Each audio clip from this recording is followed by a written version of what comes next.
Em tudo o que puderes realizar no mundo da tua outorga, tem constantemente que estarás vivendo uma vida para a instrução e edificação de todo o seu universo, que estarás autodoando-te nessa vida de encarnação mortal em Urântia,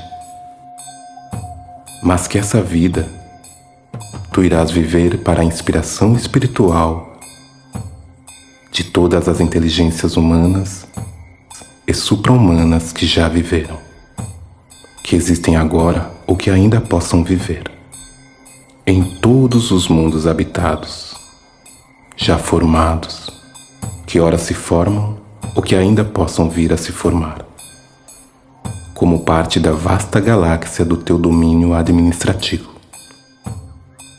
A tua vida na Terra, à semelhança da carne mortal, não será, dessa forma, vivida para se constituir apenas em um exemplo para os mortais de Urântia.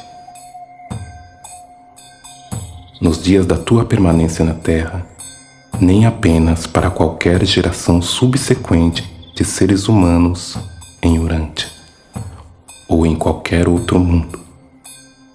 A tua vida na carne, em Urântia, será, mais que tudo, a inspiração para todas as vidas, sobre todos os mundos de Nebadon, para todas as gerações nas eras que estão para vir.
De todos os nomes pelos quais Deus, o Pai, é conhecido nos universos, aqueles que o designam como a primeira fonte e centro do universo são os mais frequentemente encontrados. O Pai primeiro é conhecido por vários nomes, em universos diferentes e nos diversos setores de um mesmo universo. Os nomes por meio dos quais a criatura designa o Criador dependem, em grande parte, do conceito que a criatura tem do Criador. A primeira fonte e centro do universo nunca revelou a si própria por um nome, apenas pela sua natureza. Se acreditamos que somos filhos deste Criador, afinal, torna-se natural que o chamemos de Pai. Mas essa denominação vem da nossa própria escolha e advém do reconhecimento da nossa relação pessoal com a primeira fonte e centro.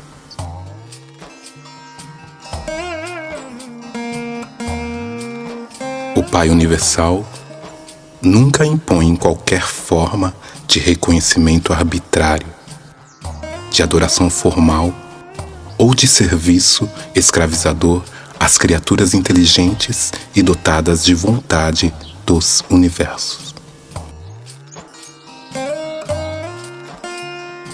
Os habitantes evolucionários dos mundos do tempo e do espaço, por si mesmo, devem, nos seus corações, reconhecer, amar e voluntariamente adorá-lo. O Criador recusa-se a exercer coação de submissão sobre os livres arbítrios espirituais das suas criaturas materiais.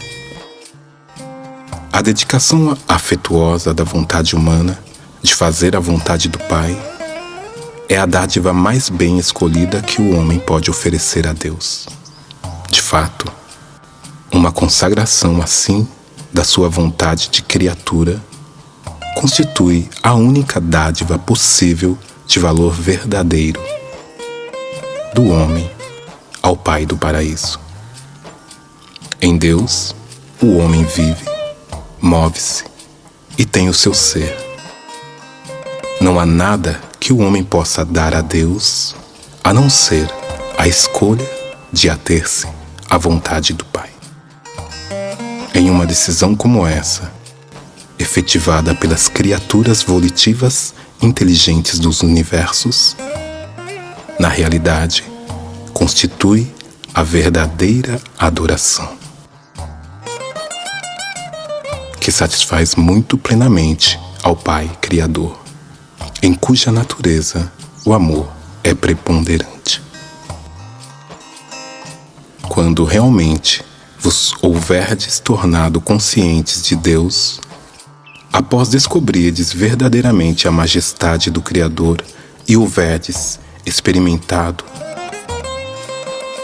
e compreendido a presença do Controlador Divino, que em vós reside, então, segundo o vosso esclarecimento e de acordo com a maneira e o método pelo qual os filhos divinos revelam Deus, vós encontrareis um nome para o Pai Universal, que expresse adequadamente o vosso conceito da primeira grande fonte e centro.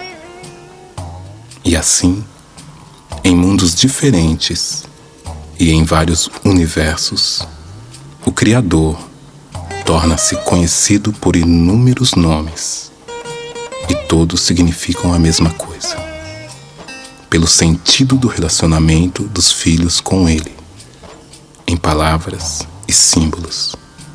Todavia, cada nome representa um grau, uma profundidade da sua entronização nos corações das suas criaturas de um determinado reino.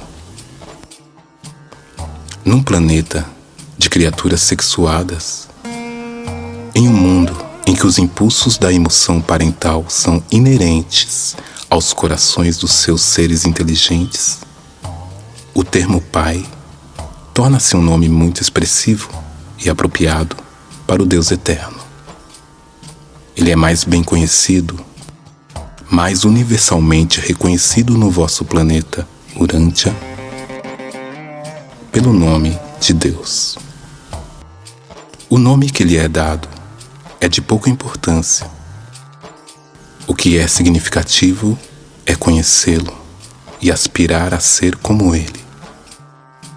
Os vossos profetas de outrora verdadeiramente chamavam-no de Deus Eterno e referiam-se a ele como aquele que habita a eternidade.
Eu vim para proclamar o estabelecimento do reino do Pai.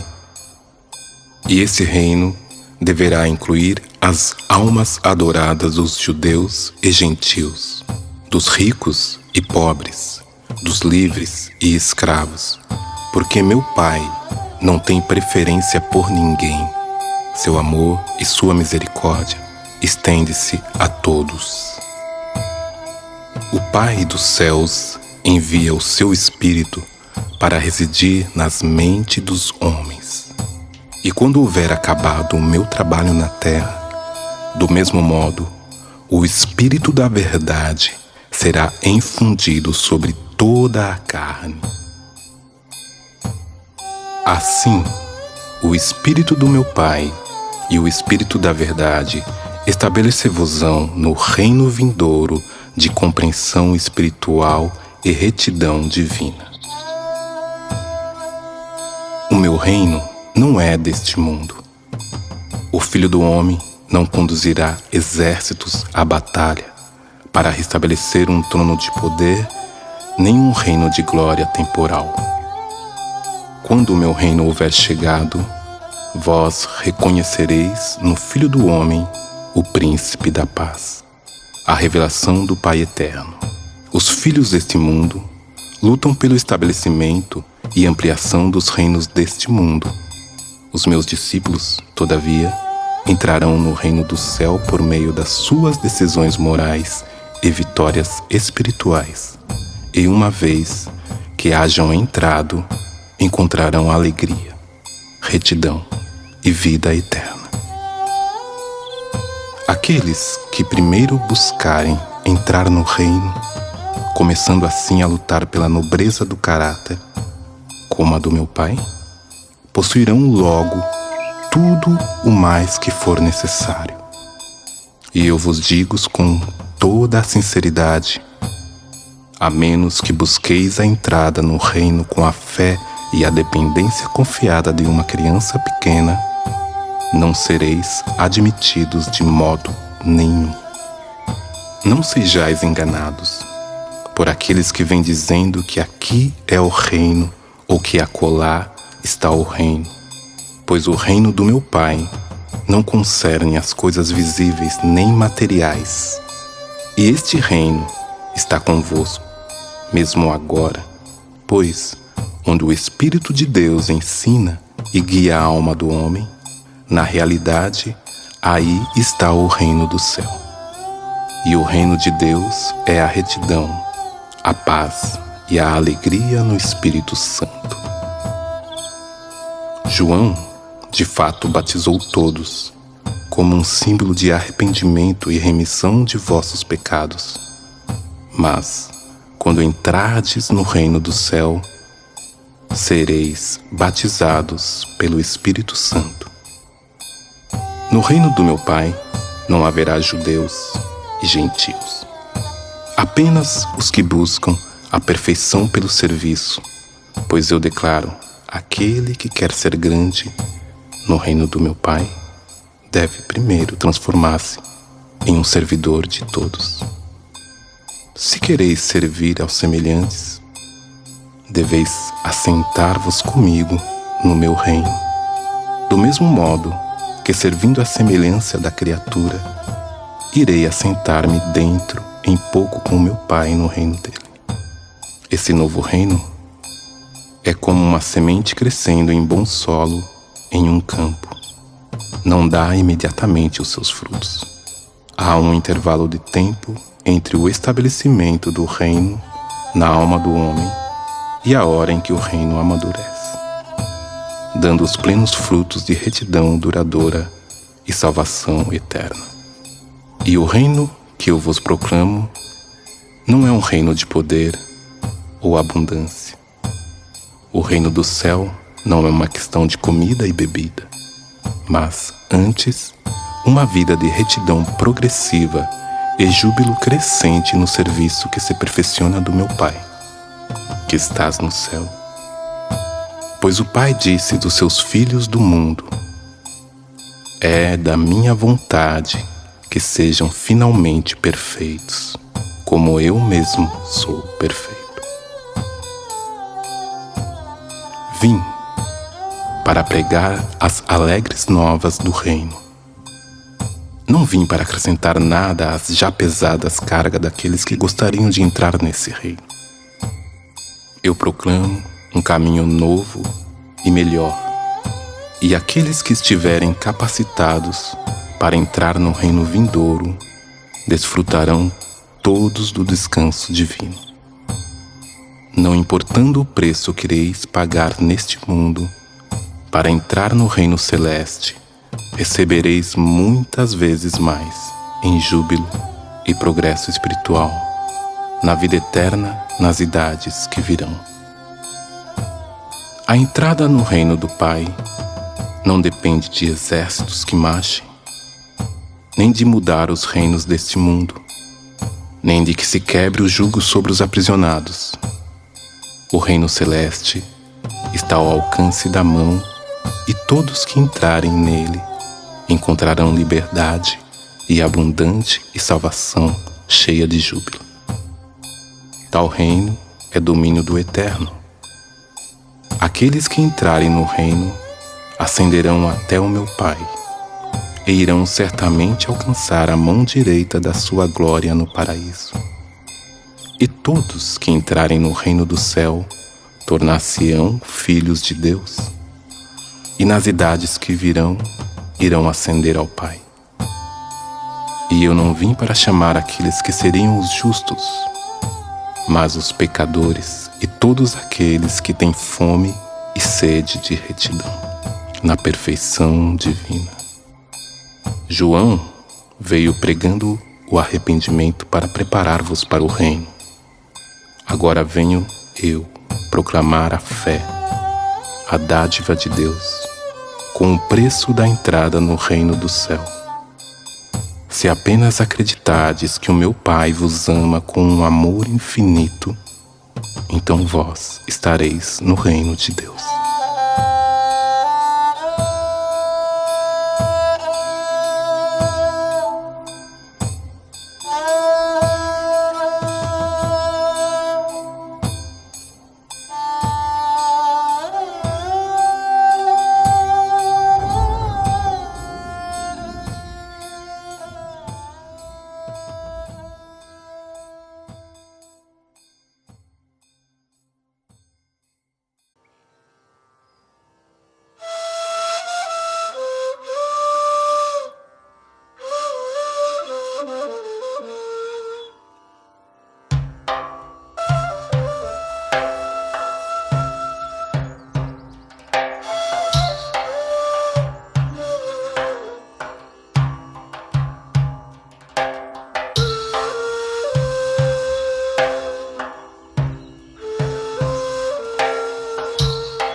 Uma das palestras noturnas mais movimentadas de Amatus foi a reunião em que se discutiu sobre a unidade espiritual.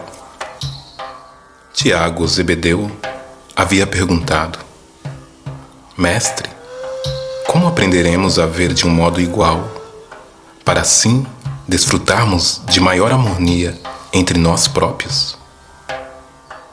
Quando Jesus ouviu essa pergunta, ficou tão tocado dentro do seu espírito, que respondeu: Tiago, Tiago, quando foi que eu ensinei a vós que devesseis ver tudo do mesmo modo?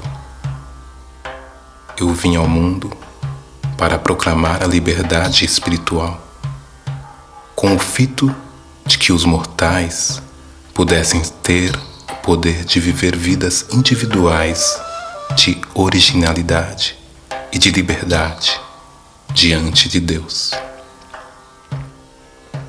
Eu não desejo que a harmonia social e a paz fraterna sejam compradas com o sacrifício da livre personalidade e da originalidade espiritual. O que eu vos peço, meus apóstolos, é a unidade espiritual.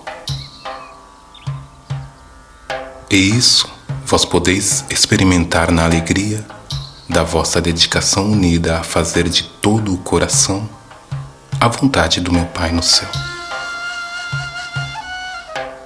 Vós não tendes que ver de um modo igual, nem tendes de sentir do mesmo modo, nem mesmo pensar da mesma maneira, para serdes espiritualmente iguais.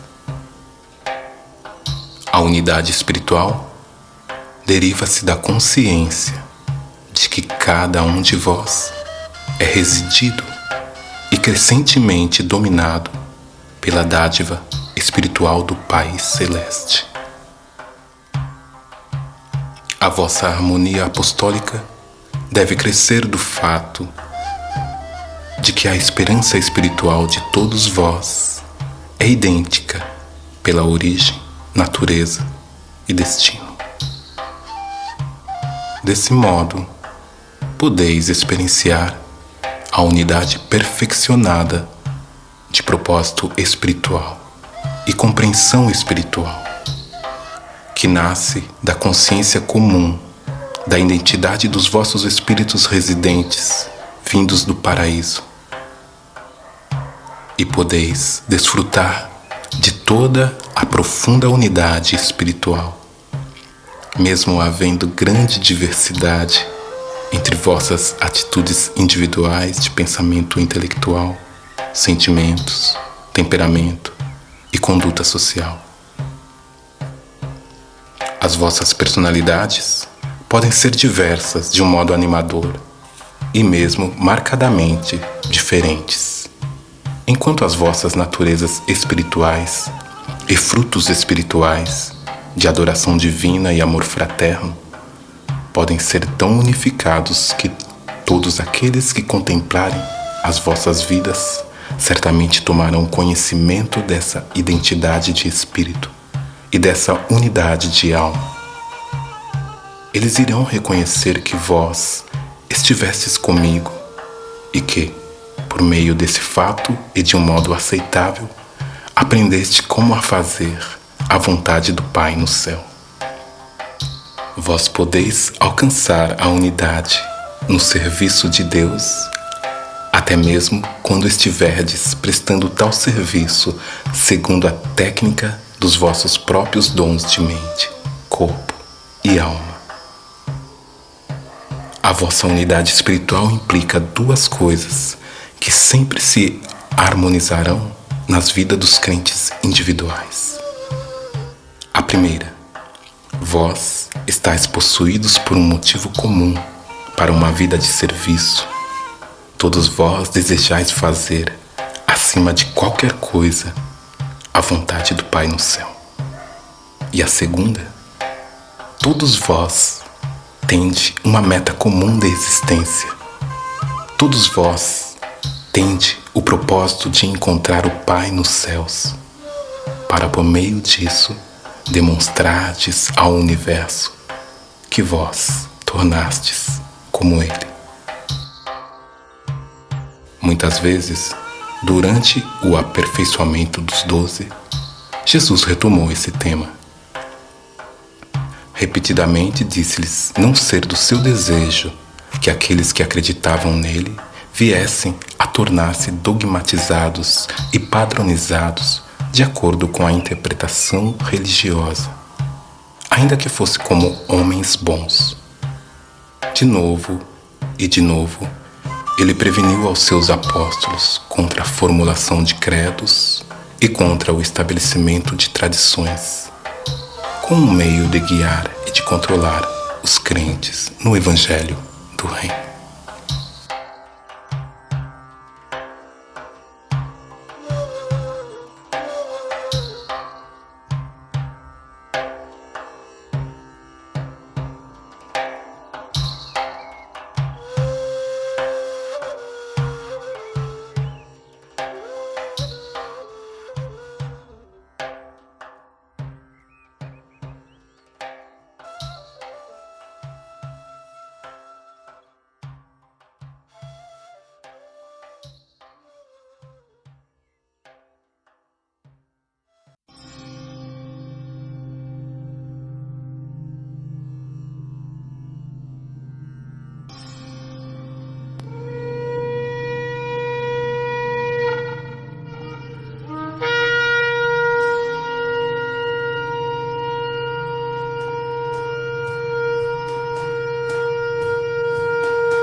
A verdade não pode ser definida por palavras, apenas vivendo-a.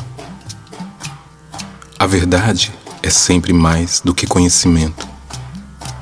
O conhecimento é pertinente às coisas observadas, mas a verdade transcende esses níveis puramente materiais, no sentido em que ela se harmoniza com a sabedoria e abrange coisas imponderáveis, tais como a experiência humana e mesmo a realidade espiritual e viva.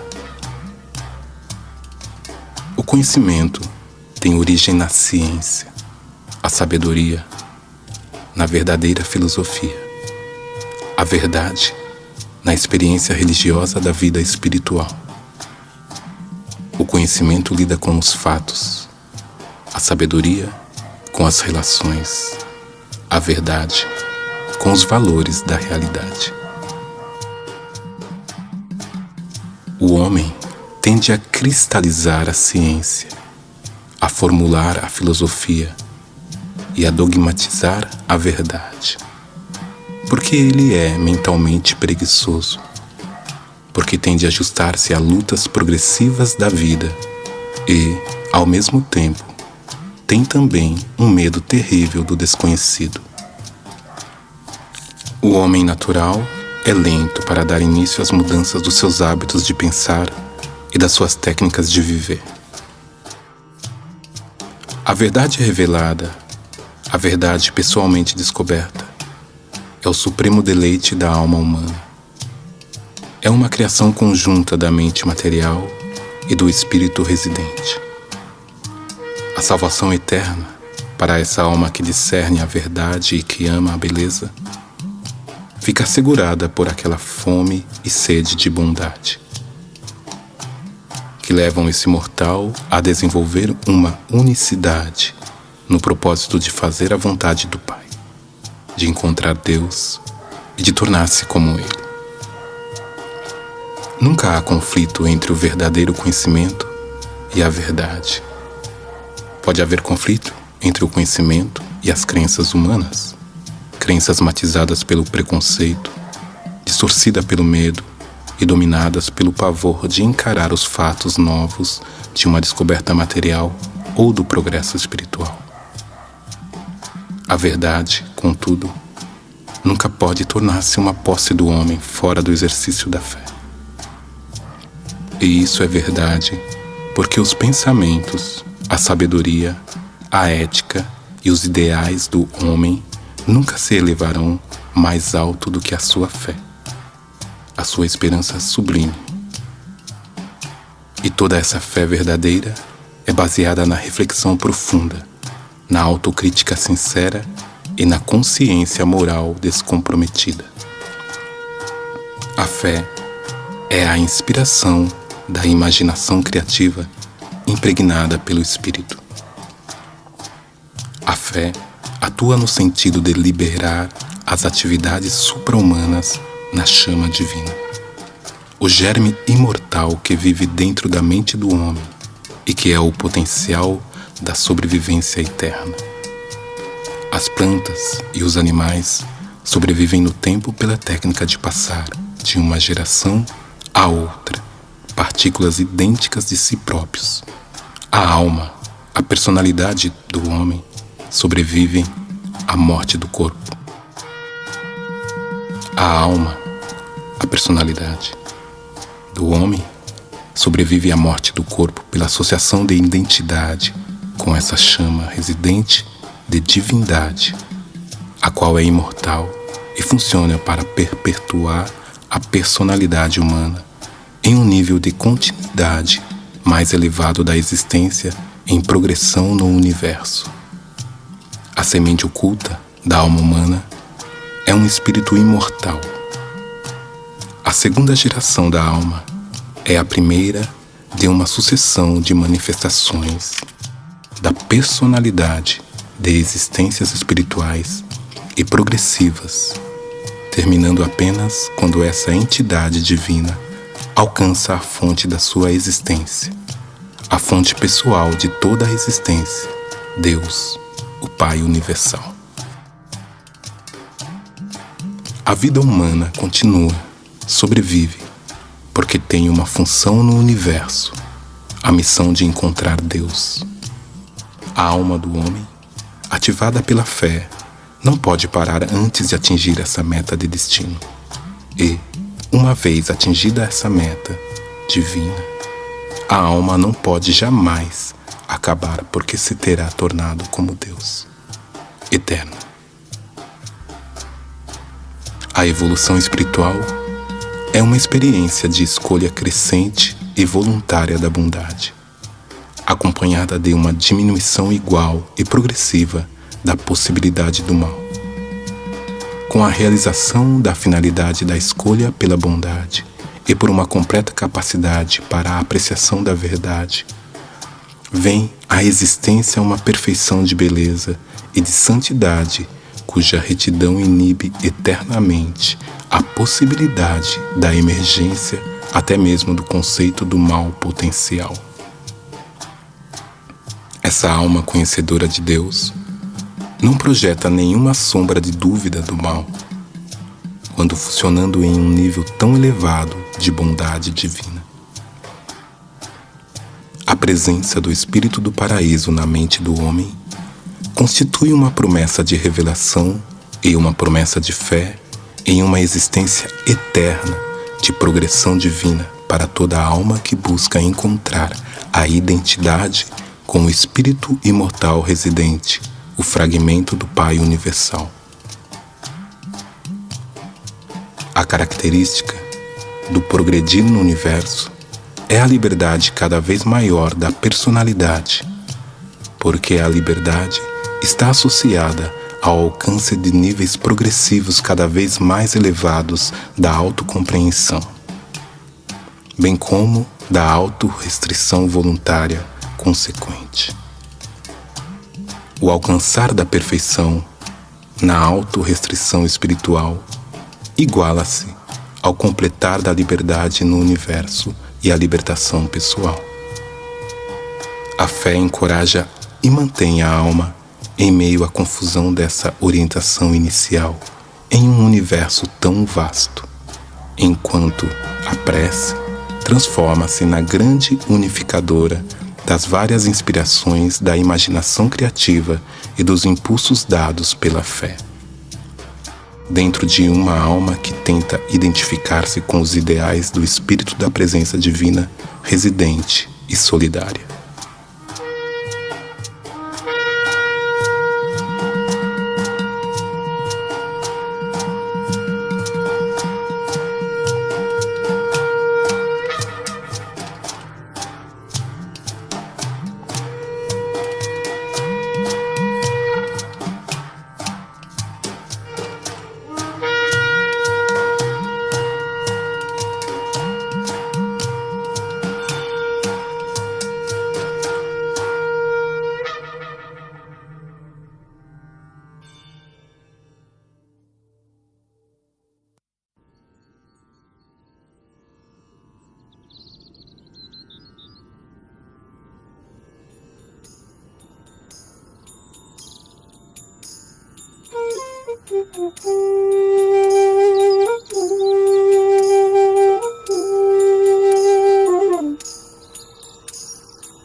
Nas conversas noturnas no Monte Gerizim, Jesus ensinou muitas grandes verdades e, em particular, colocou ênfase no seguinte: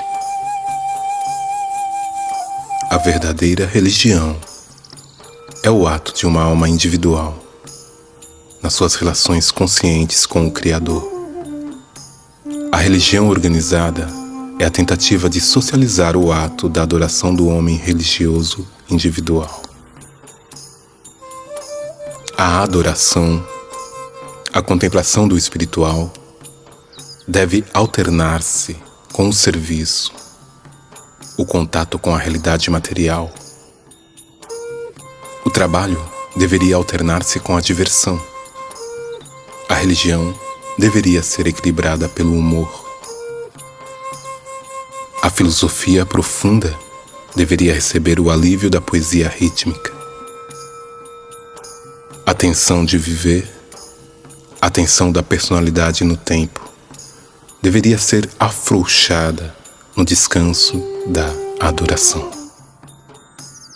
Os sentimentos de insegurança que advêm do medo do isolamento da personalidade no universo deveriam receber o antídoto que é a contemplação na fé do Pai, e que é a tentativa de realização e compreensão do Supremo. A prece é destinada a tornar o homem menos pensativo e mais realizador. Ela não se destina a fazer o conhecimento crescer, mas antes a expandir o discernimento. A adoração intenta antecipar a vida melhor, que está adiante, e em seguida destina-se a refletir de volta para a vida atual essas novas significações espirituais. A prece sustenta espiritualmente, mas a adoração é divinamente criativa. A adoração é a técnica de voltar-se para o Um, para receber a inspiração do serviço de muitos. A adoração é a medida pela qual se avalia o distanciamento da alma até o universo material e a sua conexão simultânea e segura com as realidades espirituais de toda a criação. A prece é como a autolembrança, um pensamento sublime. A adoração é o autoesquecimento, o suprapensamento.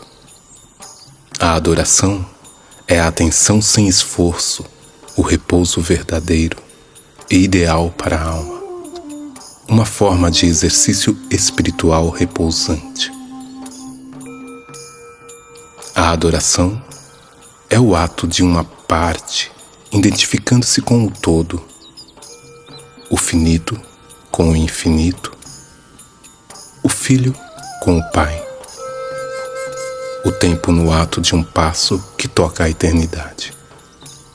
A adoração é o ato da comunhão pessoal do Filho com o Pai Divino. É deixar que a alma, espírito, assuma atitudes reanimadoras, criativas, fraternais e românticas. Embora os apóstolos tenham captado apenas pouco dos seus ensinamentos no acampamento, outros mundos captaram, e novas gerações na Terra irão alcançar esses ensinamentos.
O esforço na direção da maturidade exige trabalho.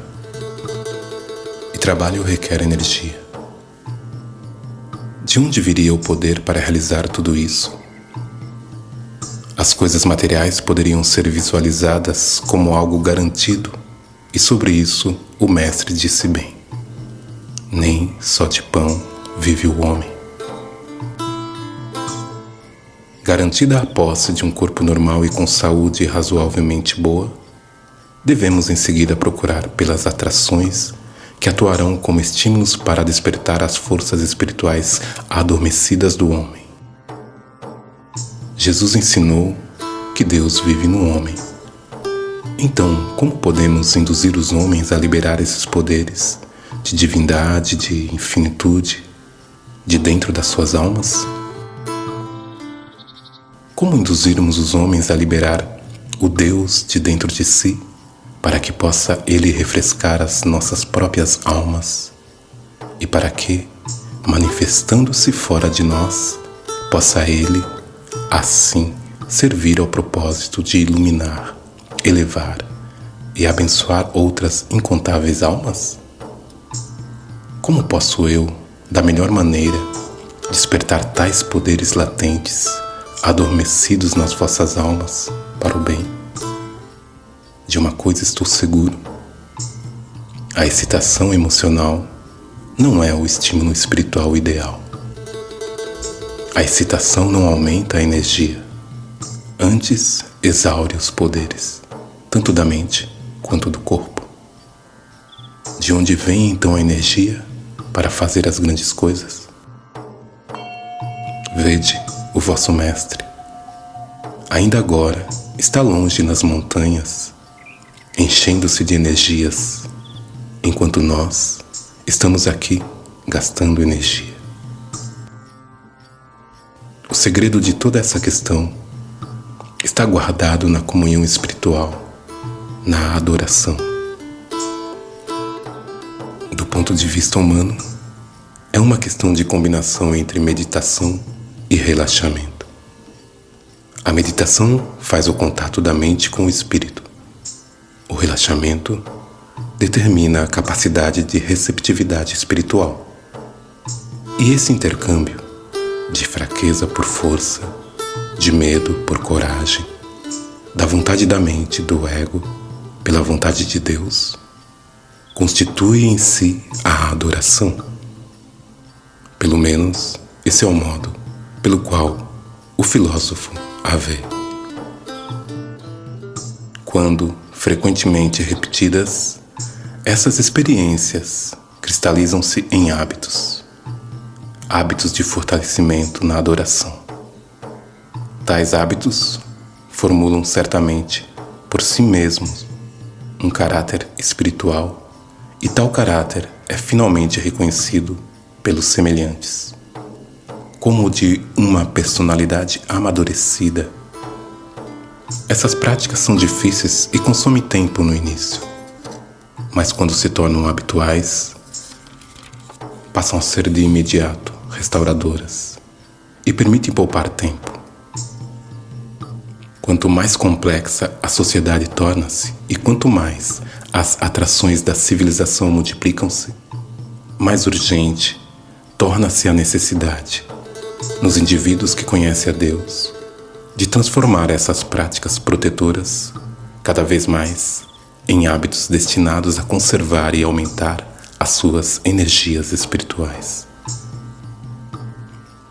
Outro quesito para atingir a maturidade é o ajustamento cooperativo dos grupos sociais ao ambiente em contínua mutação. O indivíduo imaturo desperta antagonismos nos seus semelhantes. O homem amadurecido ganha a cooperação de coração aberto dos seus amigos, multiplicando em muito, desse modo, os frutos dos esforços na sua vida. A minha filosofia me diz que há momentos em que devo lutar, se necessário for, em defesa do meu conceito de retidão, mas não duvido que, com um tipo mais maduro de personalidade, o mestre ganhasse com facilidade e graça uma vitória igual, por meio da sua técnica superior e cativante de tato e tolerância. Muito frequentemente, quando lutamos pelo certo, acontece que ambos, o vitorioso e o vencido, são derrotados. Ouvi ontem mesmo o mestre dizer que o homem sábio, ao tentar entrar por uma porta fechada, não destruiria a porta, mas buscaria antes a chave para abri-la. Não são poucas as vezes em que entramos em uma luta simplesmente para convencer a nós mesmos de que não temos medo. Esse novo Evangelho do Reino presta um grande serviço à arte da vida, no sentido de apresentar um incentivo novo e mais rico para uma vida mais elevada.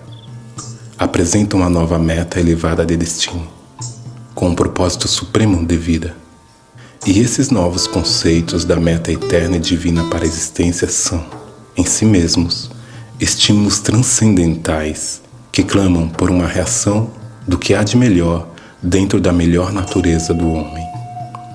No ponto mais elevado do pensamento intelectual deve ser encontrados o relaxamento para a mente, a força para a alma e a comunhão para o espírito. Com tantos pontos de vantagem na vida elevada, o homem torna-se capaz de transcender as irritações materiais dos níveis mais baixos de pensamento, preocupação, ciúme, inveja, vingança e o orgulho da personalidade imatura. Essas almas, que farão altas escaladas, libertam-se a si mesmas dos inúmeros conflitos triviais e comuns da vida, tornando-se, assim, livres para dedicar as suas consciências às correntes mais elevadas de conceitos espirituais e de comunicação celeste. Contudo, o propósito da vida deve ser guardado zelosamente contra a tentação de realizações passageiras e fáceis de alcançar. Da mesma forma, deve ser levado avante esse propósito, mas de modo a tornar o homem imune às ameaças desastrosas do fanatismo.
Jesus distribuía alegria em todos os lugares por onde passava. Estava cheio de graça e de verdade. Os seus seguidores nunca cessavam de admirar-se com as palavras agradáveis que vinham da sua boca. Podeis cultivar a gentileza, mas a amabilidade e a doçura são o aroma da amizade que emana de uma alma saturada de amor. A bondade sempre leva ao respeito, mas, quando é desprovida da graça, muitas vezes repele o afeto. A bondade é universalmente atraente apenas quando é cheia de graça. A bondade torna-se eficaz apenas quando é atraente. Jesus realmente compreendeu os homens e assim pôde manifestar uma simpatia verdadeira e demonstrar uma compaixão sincera. Mas ele raramente permitia-se a piedade. Enquanto a sua compaixão era sem limites, a sua simpatia demonstrava ser prática, pessoal e construtiva. Nunca a sua familiaridade com o sofrimento gerou indiferença, e ele era capaz de ministrar às almas afligidas sem aumentar a sua piedade. Jesus podia ajudar tanto os homens porque ele amava-os muito sinceramente. De fato, ele amava cada homem, cada mulher e cada criança. Ele podia ser um amigo tão verdadeiro por causa do seu notável discernimento interior. Ele conhecia muito profundamente o que se passava no coração e na mente do homem. Era um observador interessado e penetrante, bastante hábil para compreender a necessidade dos homens e sagaz para detectar as aspirações humanas. Jesus nunca se deixava tomar pela pressa. Tinha tempo para confortar os seus semelhantes enquanto passava. E sempre fez os seus amigos sentirem à vontade. Era um ouvinte encantador. E nunca tentava sondar de modo indiscreto as almas dos seus companheiros. Quando ele confortava as almas famintas e ministrava as almas sedentas, aqueles que recebiam a sua misericórdia não sentiam nem um pouco estar confessando-se a ele, mas sentiam que estavam conversando com ele. A confiança que nele era ilimitada, porque percebiam que também ele lhes dedicava uma profunda fé. Nunca parecia estar curioso sobre as pessoas e nunca manifestava o desejo de dirigi-las, administrá-las ou investigá-las. Ele inspirava uma confiança profunda e uma coragem robusta em todos que desfrutavam da sua companhia. Quando sorria diante de um homem, aquele mortal experimentava uma capacidade maior para resolver os seus múltiplos problemas. Jesus amava tantos homens e tão sabiamente que nunca hesitou em ser severo com eles, quando a ocasião demandava tal disciplina. E frequentemente começava a ajudar uma pessoa pedindo a ajuda dela. Desse modo, ele suscitava o seu interesse, recorrendo ao que de melhor existe na natureza humana. O mestre podia discernir a fé salvadora na grosseira superstição da mulher que buscava a cura tocando na barra do seu manto. Ele estava sempre pronto e disposto a interromper um sermão ou a deter uma multidão enquanto ministrava as necessidades de uma única pessoa, ainda que fosse uma criança pequena. Grandes coisas aconteciam, não apenas porque as pessoas tinham fé em Jesus, mas também porque Jesus tinha muita fé nelas. A maior parte das coisas realmente importantes que Jesus disse ou fez parecia acontecer casualmente, enquanto ele passava. Pouco houve do lado profissional, do bem planejado ou do premeditado na ministração terrena do Mestre. Ele dispensava e espalhava saúde e felicidade, natural e graciosamente, na sua jornada pela vida. Era literalmente certo que ele caminhava fazendo o bem. E cabe aos seguidores do Mestre, em todas as idades, aprender a ministrar à medida que passam, para fazer o bem, sem egoísmo, enquanto vão cumprindo os seus deveres diários.